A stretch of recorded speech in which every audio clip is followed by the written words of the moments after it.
Hello friends, नमस्कार। सभी लोगों का स्वागत है।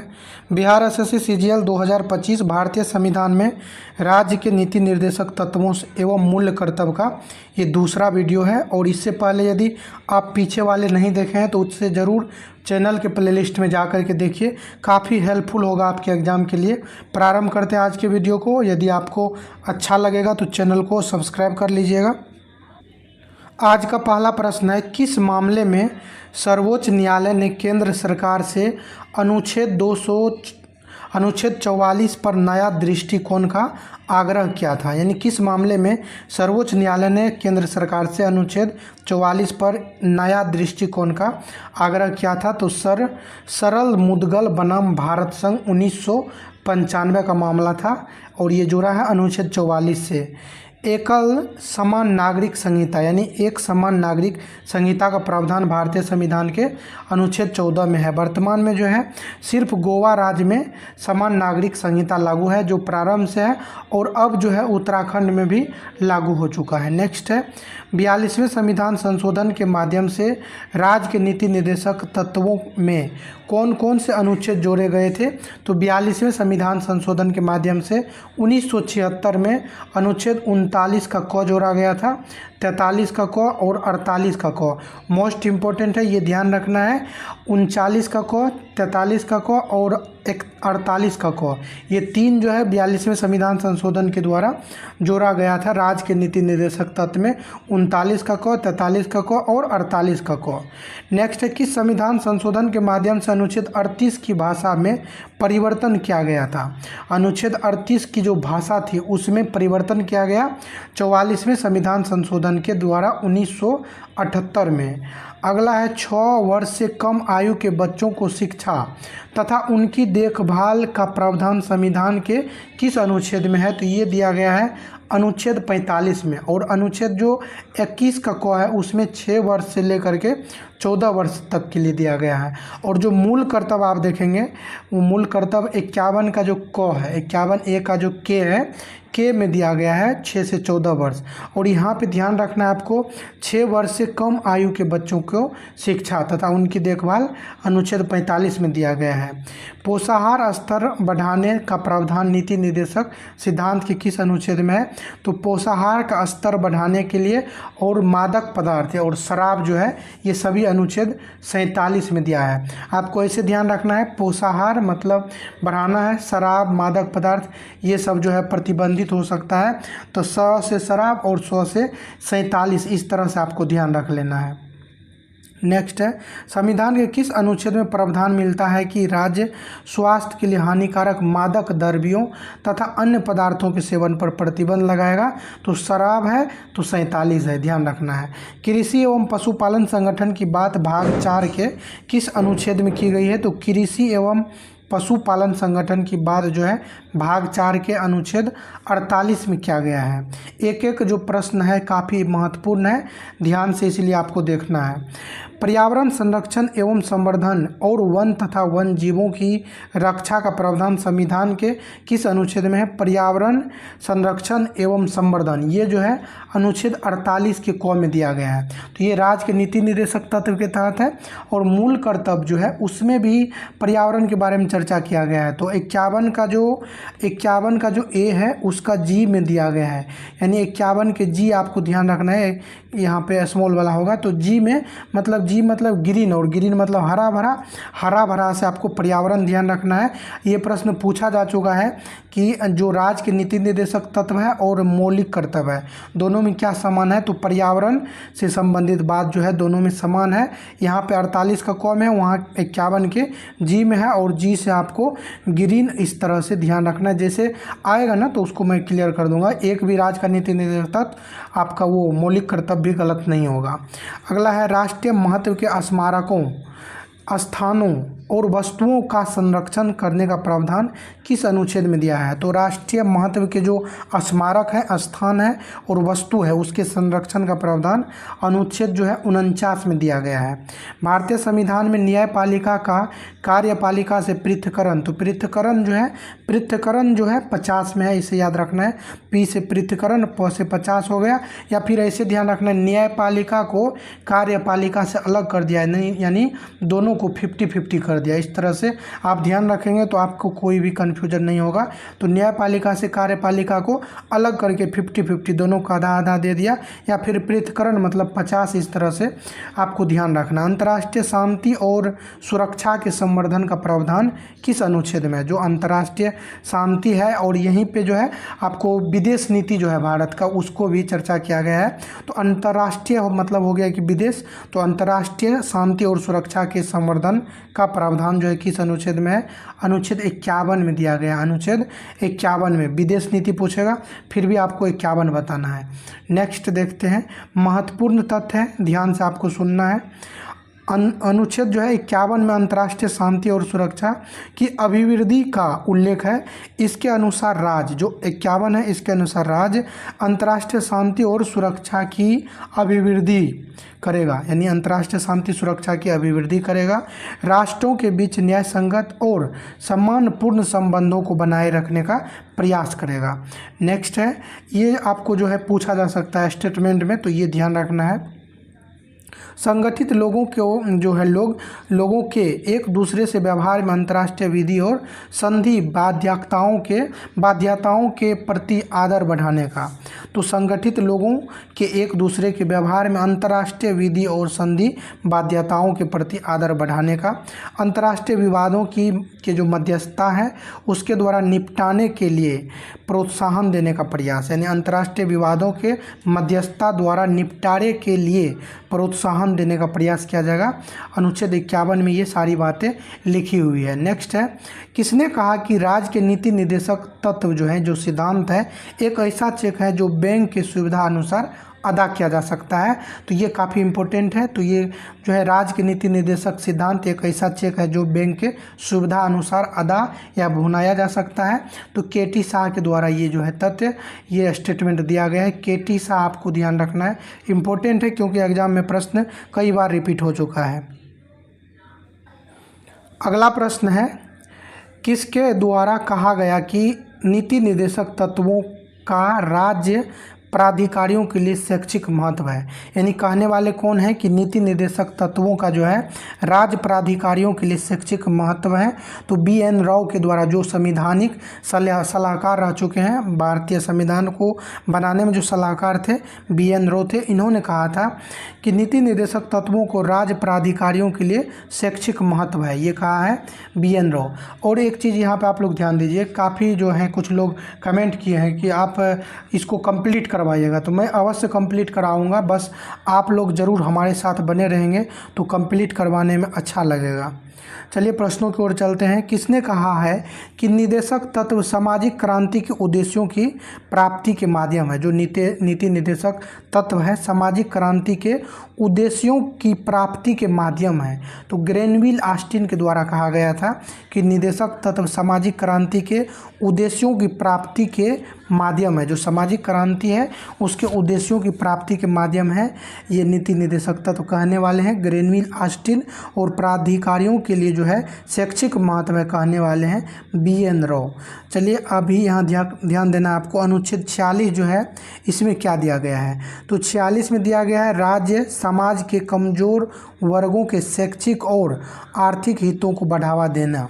यानी राज्य जो है समाज के कमज़ोर वर्गों के शैक्षिक और आर्थिक हितों को बढ़ावा देंगे, 46 में कहा गया है। 47 में जो है पोषाहार स्तर और जीवन स्तर को ऊंचा करने तथा लोक स्वास्थ्य को सुधार करने का राज्य का कर्तव्य होगा, ऐसा कहा गया है 46 में। तो 47 में आपको ध्यान देना है, शराब पर जो है प्रतिबंध का बात कहा गया, मतलब आपको अच्छा पोषाहार लेना है। तो 100 से शराब, 100 से 47। तो अच्छा पोषाहार लीजिए, जीवन स्तर को ऊंचा करिए और स्वस्थ रहिए, ऐसा कहा गया है 46 में। और ये 47 में कहा गया है, 47 में। 46 में जो कहा गया है वो है कि राज्य समाज के कमज़ोर वर्गों के शैक्षिक और आर्थिक हितों को बढ़ावा देंगे, ये कहा गया। 45 में 6 वर्ष से कम आयु के बच्चों के लिए जो है शिक्षा का व्यवस्था। नेक्स्ट प्रश्न है, किसने नीति निर्देशक तत्वों को लक्ष्य एवं आकांक्षाओं का घोषणा पत्र कहा है? जो नीति निर्देशक तत्व है उसको लक्ष्य एवं आकांक्षाओं का घोषणा पत्र कहने वाले हैं केसी व्हेयर। ध्यान रखना है, नीति निर्देशक तत्वों को लक्ष्य एवं आकांक्षाओं का घोषणा पत्र कहा है केसी हुयर। नीति निदेशक तत्व को लक्ष्य एवं आकांक्षाओं का घोषणा पत्र कहने वाले कौन है? केसी हुयर। किसने नीति निदेशक तत्वों को कर्मकांडी आकांक्षा कहा है? तो कर्मकांडी आकांक्षा कहने वाले हैं sir Ivor Jennings. Ivor Jennings कर्मकांडी आकांक्षा कहने वाले हैं आइवर जेनिंग्स। तो ये आपको थोड़ा सा आइवर जेनिंग्स जो लग रहा है कि अंग्रेज़ों का नाम है, इस तरह से ध्यान रखना है। तो वो अंग्रेज़ जो थे कर्मकांड में विश्वास नहीं रखते थे, तो कर्मकांडी आकांक्षा कहने वाले हैं जेनिंग्स। लक्ष्य और आकांक्षाओं का घोषणा पत्र कहने वाले कौन है? केसी हुयर। नेक्स्ट है, भारतीय संविधान के किस भाग को लागू करने के लिए विधान की आवश्यकता होती है? तो कौन सा भाग है जिसको लागू करने के लिए विधान की आवश्यकता होती है? भाग 4, जिसमें नीति निदेशक तत्वों को दिया गया है। इसको लागू करने के लिए विधान की आवश्यकता होती है। अगला प्रश्न है, राज्य के नीति निर्देशक सिद्धांतों में किसके बारे में संविधान शांत है? जो राज्य के नीति निर्देशक सिद्धांत है उसमें किसके बारे में संविधान शांत है? प्रौढ़ शिक्षा के बारे में जो है संविधान शांत है, प्रौढ़ शिक्षा के बारे में। संविधान के किस भाग में आर्थिक न्याय को संविधान का लक्ष्य घोषित किया गया है? तो जो आर्थिक न्याय उसको संविधान का लक्ष्य घोषित किया गया है प्रस्तावना और नीति निर्देशक सिद्धांत में। आर्थिक न्याय को संविधान का लक्ष्य घोषित किया गया है प्रस्तावना और नीति निर्देशक सिद्धांत में। तो इम्पोर्टेंट है, प्रश्न को आप समझिए। प्रश्न कह रहा है कि जो भारत का संविधान है तो उसमें कहाँ पे आर्थिक न्याय को संविधान का लक्ष्य कहा गया है, यानी आर्थिक न्याय को संविधान का लक्ष्य कहाँ कहा गया है?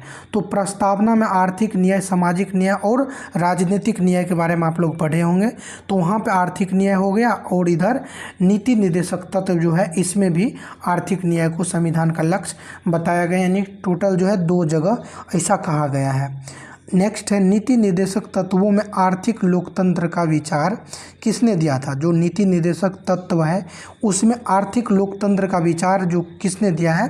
तो इन्होंने दिया है भीमराव अंबेडकर। डॉक्टर भीमराव अंबेडकर जो है इन्होंने ही आर्थिक लोकतंत्र का विचार नीति निर्देशक तत्वों में दिया है। तो ये काफ़ी इम्पोर्टेंट है, क्योंकि ये सब जो है ना फैक्ट्स, ऐसा फैक्ट्स है जो आपको जनरली हर एक जगह देखने को नहीं मिलेगा। कुछ ही बुक है जहाँ पे आपको देखने को मिलेगा, और ये बुक जो है काफ़ी इम्पोर्टेंट है। तो आप लोग हमारे साथ जुड़े रहेंगे तो जो है मुझे भी बनाने में अच्छा लगेगा। तो आर्थिक लोकतंत्र का विचार किसने दिया है नीति निर्देशक तत्व में? डॉक्टर भीमराव अंबेडकर। आर्थिक क्षेत्र में समाजवाद का विचार किसने दिया था? आर्थिक क्षेत्र में जो समाजवाद का विचार है पन्नीकर के द्वारा दिया गया था। आर्थिक क्षेत्र में समाजवाद का विचार किसने दिया? पन्नीकर ने।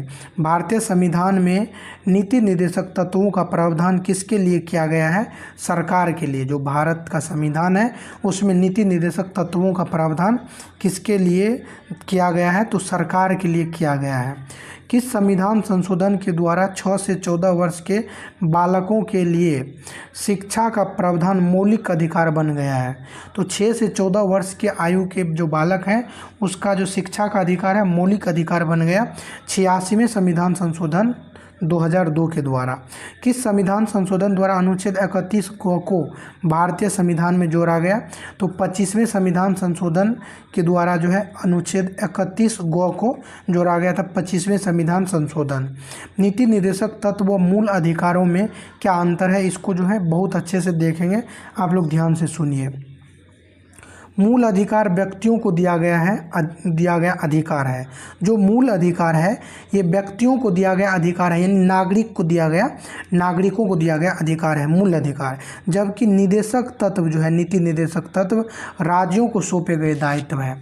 ध्यान देना है, मूल अधिकार जो है व्यक्तियों या फिर नागरिकों को दिया गया अधिकार है, और नीति निर्देशक तत्व जो है वो राज्यों को सौंपे गए दायित्व है। तो ये यहाँ पर अंतर है, मूल अधिकार नागरिक के लिए है और नीति निर्देशक तत्व राज्य के लिए है। अगला है, मूल अधिकार न्यायालय द्वारा परिवर्तनीय है, यानी मूल अधिकार को न्यायालय उसको परिवर्तित कर सकते हैं, जबकि नीति निर्देशक तत्व जो है अपरिवर्तनीय है। नीति निर्देशक तत्व के मामले में न्यायालय कोई हस्तक्षेप नहीं कर सकते हैं। अगला है यहाँ पे दो चीज़ हो गया कि मूल अधिकार जो है नागरिक का अधिकार है और नीति निर्देशक तत्व राज्य का है। मूल अधिकार न्यायालय में परिवर्तनीय है और जबकि नीति निर्देशक तत्व न्यायालय में अपरिवर्तनीय है। नेक्स्ट है मूल अधिकार में राजनीतिक लोकतंत्र का आदर्श निहित है। मूल अधिकार में राजनीतिक लोकतंत्र का आदर्श निहित है, जबकि नीति निर्देशक तत्वों में सामाजिक व आर्थिक लोकतंत्र का आदर्श निहित है। ध्यान देना है, मूल अधिकार में राजनीतिक लोकतंत्र का आदर्श निहित है। जो मूल अधिकार है उसमें राजनीतिक आदर्श का जो है राजनीतिक लोकतंत्र का आदर्श निहित है। राजनीतिक लोकतंत्र का आदर्श निहित है कहाँ? मूल अधिकार में। जबकि नीति निर्देशक तत्वों में सामाजिक व आर्थिक लोकतंत्र का आदर्श निहित है, सामाजिक व आर्थिक। नेक्स्ट है मूल अधिकारों का स्वरूप सामान्यतः नकारात्मक है, जबकि नीति निर्देशक तत्वों का स्वरूप सकारात्मक है। ये ध्यान रखना है, मूल अधिकारों का जो स्वरूप है सामान्यतः नकारात्मक है, नेगेटिव है। मूल अधिकार का जो है सामान्यतः नकारात्मक है और नीति निर्देशक तत्वों का स्वरूप जो है सकारात्मक है। तो मूल अधिकार नकारात्मक है और नीति निर्देशक तत्व, यहाँ पे ध्यान रखना है, नीति मतलब एन जो है यहाँ पे है तो यहाँ पे एन नहीं है, यानी नीति निर्देशक क्या है? सकारात्मक है, निगेटिव नहीं है। नीति निर्देशक तत्व निगेटिव नहीं है। नेगेटिव कौन है?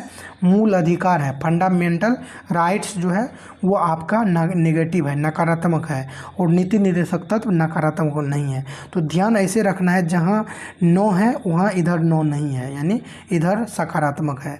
तो नीति निर्देशक तत्व सकारात्मक है। चलिए अगले जो अंतर है उसको देखते हैं।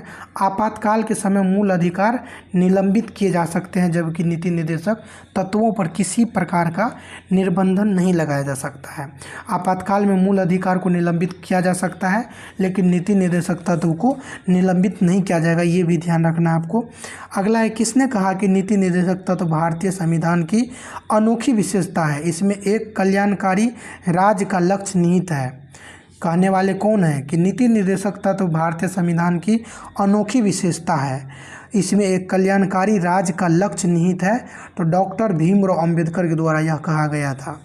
अगला है, किस वाद में उच्चतम न्यायालय ने कहा कि नीति निर्देशक तत्व जो है बहुमत की लघु इच्छा के प्रतीक है, बल्कि राष्ट्रीय तार्किक अनुशीलन के परिणाम है? तो गोपालन बनाम मद्रास राज्यवाद में कहा था कि नीति निर्देशक तत्व बहुमत की लघु इच्छा के प्रतीक नहीं है, बहुमत की लघु इच्छा के प्रतीक नहीं है, बल्कि राष्ट्रीय तार्किक अनुशीलन के परिणाम है। कहने वाले ये जो वाद था गोपालन बनाम मद्रास राज्यवाद में ऐसा कहा गया था। चलिए अगला प्रश्न है, किस वाद में स्पष्ट किया गया था, किस वाद में स्पष्ट किया गया कि भाग 3 तथा भाग 4 के मध्य संतुलन संविधान का आधारभूत ढांचा है? भाग 3 तथा 4 के मध्य जो संतुलन है संविधान का आधारभूत ढांचा है, मिनर्वा मिल्स बनाम भारत संघवाद में कहा गया था। किस संविधान संशोधन द्वारा सभी नीति निर्देशक तत्वों को अनुच्छेद 14, 19 और 31 पर वरीयता दी गई? तो 42वें संविधान संशोधन 1976 के द्वारा जो है अनुच्छेद 14, 19 और 31 पर वरीयता दी गई।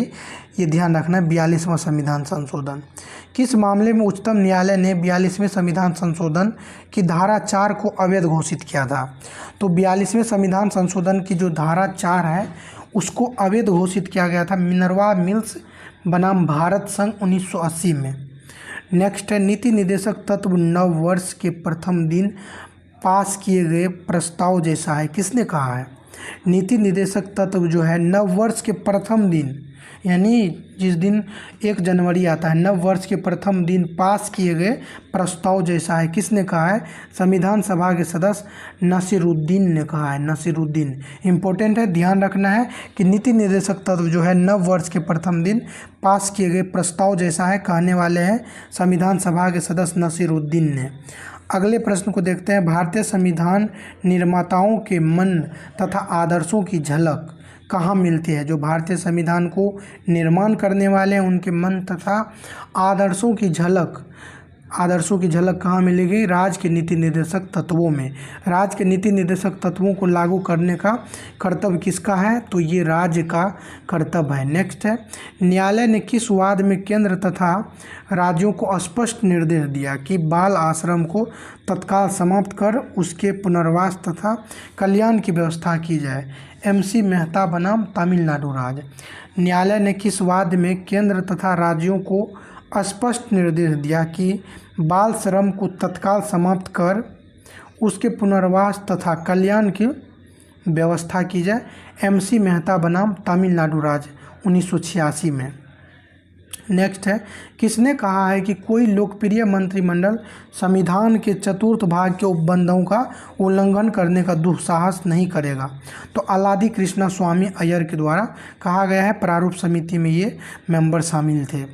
तो कोई लोकप्रिय मंत्रिमंडल संविधान के चतुर्थ भाग के उपबंधों का उल्लंघन करने का दुस्साहस नहीं करेगा। तो ये ध्यान रखना है। कहने वाले कौन है? अल्लादी कृष्णा स्वामी अय्यर। इम्पोर्टेंट है, कृष्ण भगवान के नाम पे है। और ये जो है ये महाभारत में भी ऐसा इन्होंने कृष्ण जी हैं उन्होंने कहा था कि जैसे कई जगह वो कहा था कि आपने ये दुस्साहस किया। तो यहाँ से ध्यान रखना है, कोई लोकप्रिय मंत्रिमंडल संविधान के चतुर्थ भाग के उपबंधों का उल्लंघन करने का दुस्साहस नहीं करेगा। यानी चौथा भाग जो है राज्य के नीति निर्देशक तत्व, इसको उल्लंघन करने का दुस्साहस नहीं करेगा कोई भी लोकप्रिय मंत्रिमंडल। कहने वाले कौन है? अलादी कृष्णा स्वामी अय्यर। और एक चीज़ आप लोग ध्यान रखिए, हो सकता है आपको थोड़ा स्लो होगा और टाइम लगेगा, लेकिन जो होगा ना आपको वहाँ से प्रश्न नहीं छूटेगा, इतना तो गारंटी है। चलिए प्रश्नों की ओर चलेंगे। किसने निदेशक तत्वों को संविधान की आत्मा कहा है? तो जी ऑस्टिन जो है, जी ऑस्टिन। आत्मा कहने वाले कौन है? जी ऑस्टिन। नीति निर्देशक तत्वों को संविधान की आत्मा कहने वाले कौन है? जी ऑस्टिन। नेक्स्ट देखते हैं, संविधान संशोधन द्वारा निदेशक तत्वों में शामिल अनुच्छेद। तो 42वें संविधान संशोधन अधिनियम 1976 के द्वारा जो है अनुच्छेद 39 का उपखंड 4 बालकों के स्वास्थ्य विकास के अवसर पर सुविधाएं तथा नैतिक एवं आर्थिक परित्याग से संबंधित है। तो 39 का जो है 4, ये ध्यान रखना है। 39 का क, 43 का क, 48 का क। तो 39 का क भी शामिल हुआ है, समान न्याय और निःशुल्क विधिक सहायता। समान न्याय और निःशुल्क विधिक सहायता 39 के क में है। 43 के क में है उद्योगों के प्रबंधन में कर्मकारों का भाग लेना, 43 के क में है। 48 क में है पर्यावरण, वन तथा वन जीवों की रक्षा। ये जो है शामिल किया गया है 42वें संविधान संशोधन से। अब है 44वें संविधान संशोधन अधिनियम 1978। तो ये जो है अनुच्छेद 38(2) राज्य की आय असमानताओं को कम करने का प्रयास करेगा। राज्य आय की असमानताओं को कम करने का प्रयास करेगा तथा प्रतिष्ठा, अवसर एवं सुविधाओं की असमानताओं को समाप्त करना। ये 38 का 2 जोड़ा गया 44वें संविधान संशोधन 1978 के द्वारा। 86वें संविधान संशोधन अधिनियम 2002 के द्वारा अनुच्छेद 45 का जो है प्रतिस्थापन किया गया। नेक्स्ट है 97वें संविधान संशोधन अधिनियम 2011 जो है 43 के ख सहकारी समितियों का गठन, संचालन, नियंत्रण व प्रबंधन दिया गया है। ये 97वें संविधान संशोधन है। राष्ट्रीय सामाजिक सहायता कार्यक्रम कब प्रारंभ किया गया था? तो राष्ट्रीय सामाजिक सहायता कार्यक्रम जो है 15 अगस्त 1995 को। राष्ट्रीय सामाजिक सहायता कार्यक्रम कब प्रारंभ किया गया था? तो राष्ट्रीय सामाजिक सहायता कार्यक्रम 15 अगस्त 1995 को। राष्ट्रीय महत्व ध्यान देना है, राष्ट्रीय मातृत्व लाभ योजना को कब जनसंख्या स्थिरीकरण कार्यक्रम का भाग बना दिया? तो राष्ट्रीय मातृत्व लाभ योजना को कब जनसंख्या स्थिरीकरण कार्यक्रम का भाग बना दिया? 1 अप्रैल 2001 को ये जो है भाग बना दिया गया था। तो आज के वीडियो को यहीं पे कंप्लीट करते हैं और अब जो एक पार्ट और लाएंगे राज्य के नीति निर्देशक तत्व, उसमें थोड़ा सा बचा हुआ है और साथ में जो मूल कर्तव्य है उसको कंप्लीट करते हुए नेक्स्ट चैप्टर में प्रारंभ करेंगे। सभी लोगों को धन्यवाद।